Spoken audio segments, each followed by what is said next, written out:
So you guys want to have those messages where your teammates are like glazing you and the enemy team just hates you. They're like, oh, you're lucky because you had a Spider-Man on your team, blah, blah, blah. Bro, this character is the worst character in the game, or at least one of the worst. But something that you do gotta know is people are either gonna hate you or hate you. They're gonna hate you if you're on their team going 0-20. The enemy team is gonna hate you because you're gonna go like 20-2 or something like that. And the enemy team is just not gonna have a fun time. So, yo, what's going on, you guys? My name is 𝘠𝘠𝘪, and today I'm going to show you guys how to become a better Spider-Man player. First thing is first, movement. I think it's very important to practice your movement. Hop on the game, don't go straight into quick play. I think you should go into the practice range and sit in here and practice your movement for a little bit.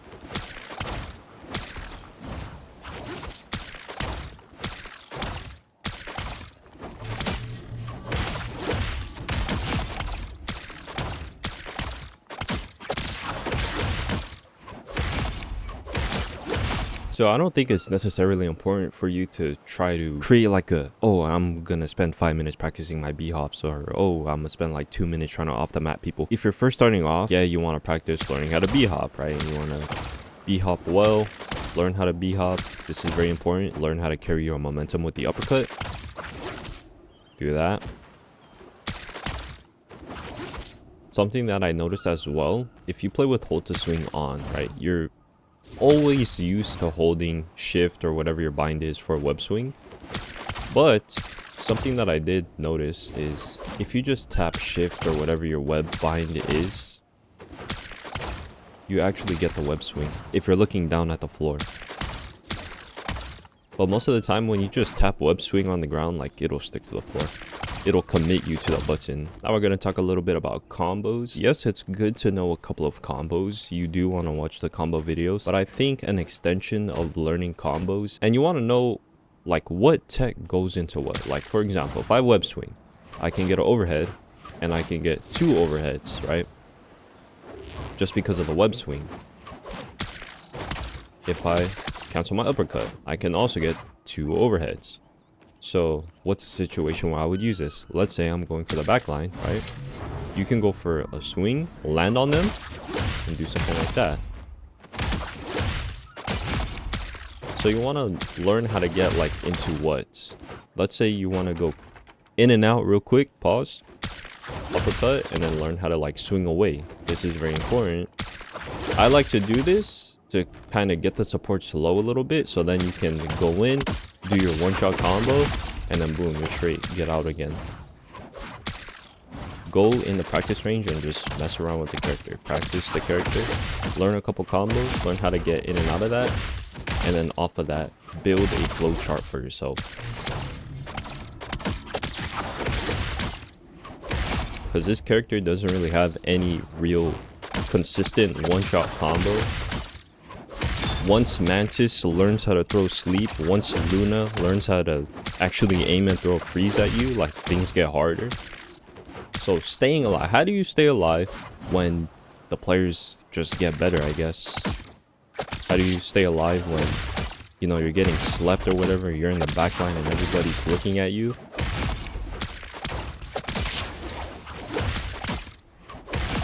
I think first thing is kind of learn the angle that you want to attack from. You know, Black Panther is very good at like horizontal movement, side to side. Spider-Man is like a counterpart to that. Spider-Man more so fights like vertically above. Because imagine, right, if you're a support, most of the time you're looking straight ahead at your team. So if you're Spider-Man, you're out of the line of sight being up here in the sky. So what I like to do is when I'm gonna attack, I like to come from the side and also be high in the sky.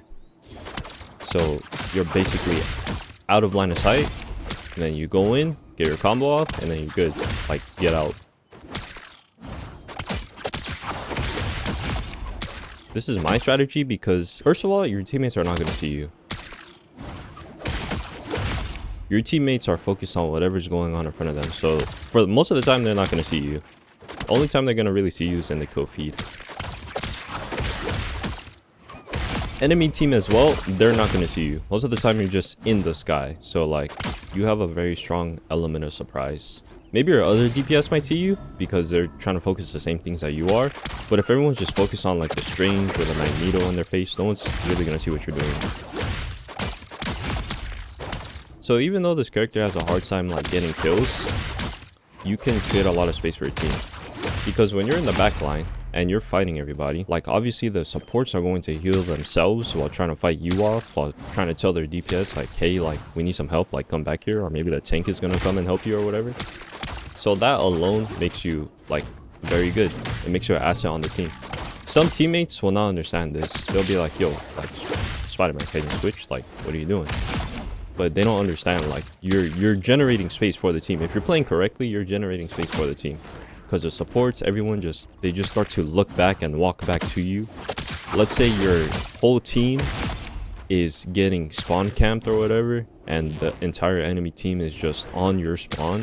You can easily just swing over to point, sit on point, and once you start capturing the point, like boom, the entire enemy team is just off your team because they're like, hey, like, you know, we're about to lose point now. It's not like a Bucky or a Punisher or a Namor. Like, no one's gonna say anything to you if you just play those characters. But someone always has something to say when you play Spider-Man. Until you prove them wrong. And then they're like, dang, you know what, Spider-Man? Like, I'll admit it.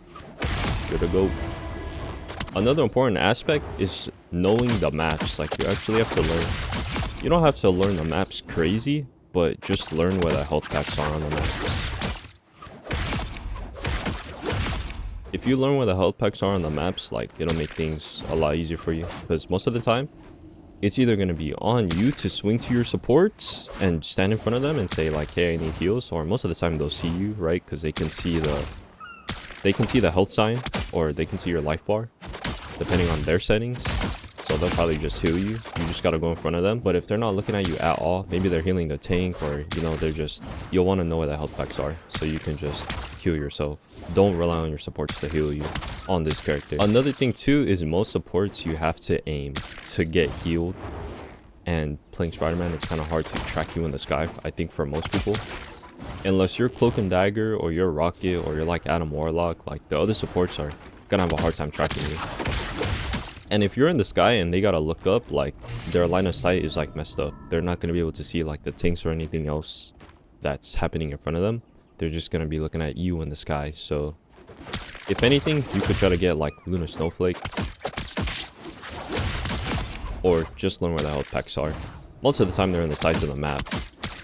It's not like rocket science. I think the craziest thing is when you have like the attention of the backline plus like one or two supports, plus one or two like DPS or whatever, or other teammates that are not supports. It's crazy how your team cannot get a kill. There are going to be times like that. Like, I've had a game where there was a Wolverine just like terrorizing my team, and I was in the backline the whole time. And I'm like, bro, like, all you guys can't fight one Wolverine. It's just one Wolverine just farming you guys. You guys cannot fight this one Wolverine. But it'd be like that sometimes. But I think if you do like want to be a good Spider-Man player, you will just have to meet people at times and just play the character. If you're trying to learn, you know, just play the character. Don't throw people's games, which is why you don't want to go like 0-30. Don't throw people's games like that. But I think it'll be way more understandable if you're like, I don't know, like 6-4, or like 7-3, and your other DPS is like 12 and, I don't know, 12-3, 12-5. I think it's way more understandable when you're positive. But another thing is the damage.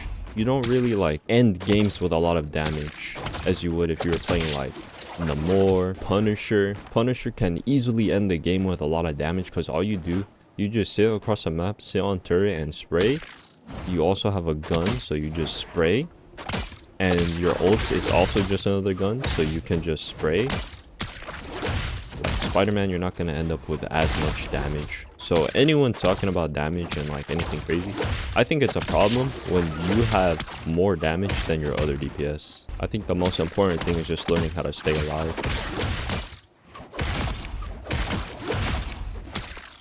Stay alive, dive the back line, and when your teammates do see you, like, don't just be playing Minecraft. But like I said, you really start to lose like your one-shot combos, and you got to become way more creative when like you're fighting Jeff and he just starts to swim away, or you're fighting Rocket and Rocket just starts like climbing up the walls and running away, or Mantis uses her sleep on you, Luna uses her sleep on you, Bucky starts to pull you in with his hook. Like, you gotta get creative. You're fighting Punisher and he just whips out the shotgun. Also, for some reason, I don't know why, but Punisher players are always the one to like look at you. I don't know what that's about. For some reason, Punisher players just always know where you are. I don't know why. So most of the time what I like to do is like, I like to, like I said, go in with the uppercut, leave, and then try to get a one-shot combo off of that. Because when you leave and come back, your uppercut can recharge, so you'll be able to go in and attack with a new uppercut. The hook is a little bit different because the hook takes a little bit longer to recharge. So unless I'm trying to like off the map people or pull someone into my team, I don't really like to waste the hook. And the last thing is, don't waste all of your cooldowns, right? You only get 3 swings, so you want to save some swings for when you're trying to get out, right? Because most of the time when you get in, you're going to be in a fight. And let's say you got to get away, too many people are looking at you, you need a swing. You need like 1 or 2 swings at least. Which, what does that mean? Sometimes you're not going to want to B-hop because this uses a swing. Sometimes you're just going to want to walk in. Sometimes you gotta walk and just get your cooldowns back. Same thing with your tracers. I know some Spider-Man players just spray out all the tracers, like they just hold right click. Don't spray out all your tracers. What I like to do is I actually like to try to line up the shot before you waste a tracer, because these things take a long time to get back. If you're like active and you're fighting a lot, it takes a long time to get the tracer back. Sometimes you'll just be playing with like 1 tracer, just waiting for that one to recharge. So sometimes you gotta wait to get your tracers back, but that can be avoided if you just don't spray them out. I would say maybe like 3. Try to use like 2 or 3 at a time, but just don't spray out all 5. Then you have nothing to do. All you can do is just go in, uppercut, leave. Even then, if you try to B-hop away, you won't be able to B-hop, because you'll just waste the 1 tracer that you are trying to charge back.